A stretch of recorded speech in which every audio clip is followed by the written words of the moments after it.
அப்புறம் இதுல இன்னொன்னு கவனிச்சேன், கீழே ஒரு மேட் வச்சிருக்காங்களா, அது நல்லா குஷன் மாதிரி இருக்கு. ஏன்னா அங்க வந்து இவர் இப்போ விஜய் சேதுபதி சார் கேரக்டர் வந்து முட்டி போட்டு விழுகணும் அந்த மாதிரி எல்லாம் சீன் இருக்குல்ல. ஸோ அவர் காலில் அடிபற்றக்கூடாது, யாருக்கும் எந்த அடியும் விடக்கூடாதுன்றதுனால இந்த மாதிரி மேட் போட்டு எடுத்திருக்காங்க. ஆக்சுவலா என்னன்னா, அவங்க ஷூட் பண்ணிட்டு இருக்காங்கல்ல கேமரா, அந்த ரியல் ஃபுட்டேஜ்லயுமே அந்த மேட் கேப்சர் ஆயிருக்கும். ஸோ இப்படி இவ்வளவு பெரிய மேட் வந்து கேமரால கேப்சர் ஆகுது, அதை ரிமூவ் பண்ணிருப்பாங்கல்ல. ஸோ அதோட ஃபைனல் அவுட் எப்படி இருக்குன்னு பாப்போமா.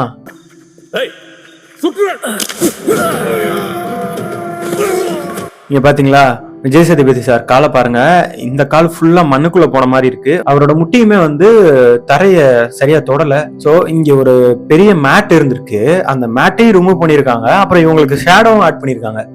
இந்த அளவுக்கு நம்ம எல்லாம் என்னைக்கு ஒர்க் பண்ண ஆரம்பிக்க போறோம்னு தெரியல. எதுக்கு விஷயம் தெரிஞ்சதுக்கு அப்புறம் சினிமா ட்ரை பண்ண போகணும்னு நான் சொல்றேன்னா, இப்போ எந்த அளவுக்கு அந்த மேட் வந்து கேப்சர் ஆனா இதை கிளியர் பண்ணிடலாம், இந்த அளவுக்கு மேல அந்த மேட் கேப்சர் ஆச்சுன்னா நம்மளால கிளியர் பண்ண முடியாதுன்னு நமக்கு தெரியணும்ல, ஒரு டைரக்டருக்கு தெரியணும். அப்பதான் அந்த டேக் ஓகே பண்ண முடியும். சோ அதெல்லாம் தெரிஞ்சதுக்கு அப்புறம் போனா இந்த மாதிரி சீன்ஸ்ல வந்து நம்ம பதட்டப்படாம, ஓகே இந்த இடத்துல மேட் இவ்வளவுதானே வருது, அதை கிளியர் பண்ணிடலாம் எடிட்ல நமக்கு தெரிஞ்சதுக்கு அப்புறம் டேக் ஓகே, அடுத்த டேக் போலாம், அவ்வளவுதான்.